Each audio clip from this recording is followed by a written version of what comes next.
Okay, so today I'm just going to talk about the wind turbine a little bit, and actually, more specifically, the settings on the charge controller for the wind turbine, because it turns out that my settings aren't very good, or at least weren't very good, and I was missing out on a lot of power from the wind in the lower wind speeds. So we're going to look at that. I'm going to show you the local status panel screen for adjusting the wind curve on the Midnight Solar Charge Controller.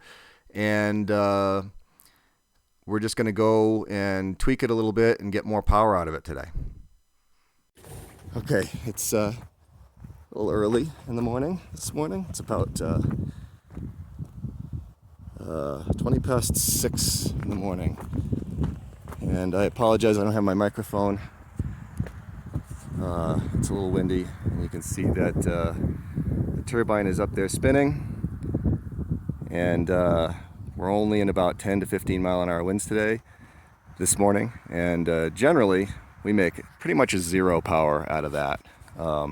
Anything below about 16 miles an hour or so, it basically just ignores.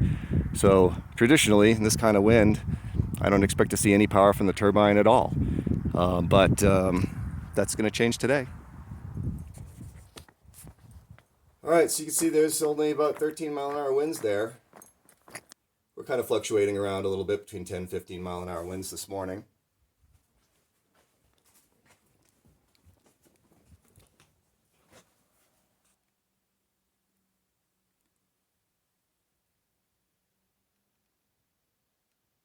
We weren't catching any of this wind at all before.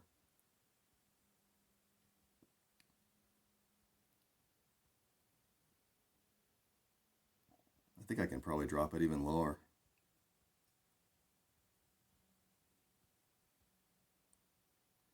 This goes to show you that wind curve. That definitely makes a difference.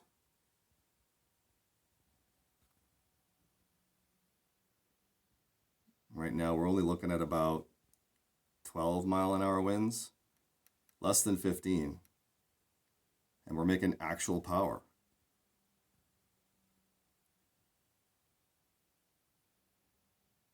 We weren't seeing any of this kind of power on that kind of wind speed before. It's up to 60 watts now. We weren't seeing any kind of power out of winds as low as this before.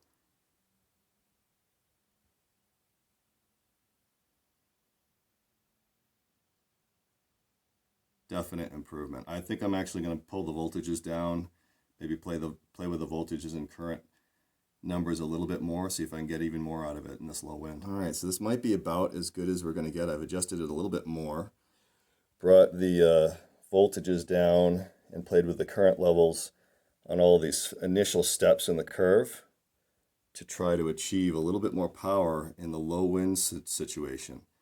So right now we're below 20 mile an hour winds, certainly below, we're probably below 15, certainly below 20. And I'm seeing much better results from the wind turbine now in the low wind conditions. So it's been set much too high apparently for quite a while. So this is a 24 volt system, the DC side. So obviously need to have the voltage set high enough so that it achieves a higher voltage than the charge voltage. So battery voltage, as you can see, is at about 26, almost 27 volts, and I have the initial cut-in voltage set now on the wind turbine to 27.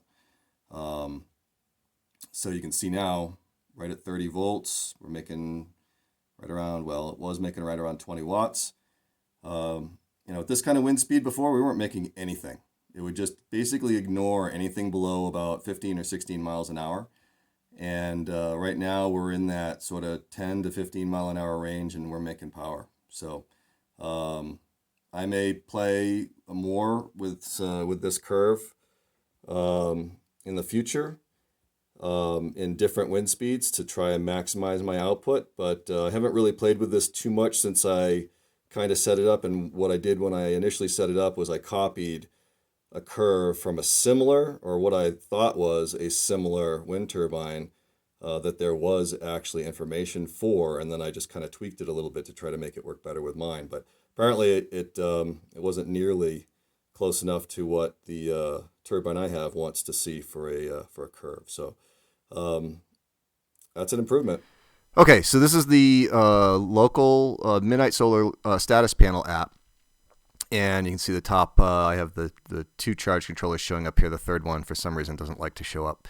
The wind turbine is the top one, so we'll go ahead and click on that. And you can see right now the wind has actually dropped a little bit from this morning, and we're down at 4 miles an hour. So we're not making any power at all right now. But I just wanted to come in here and show you how to get into this screen where you can actually adjust this curve. So if we go to config,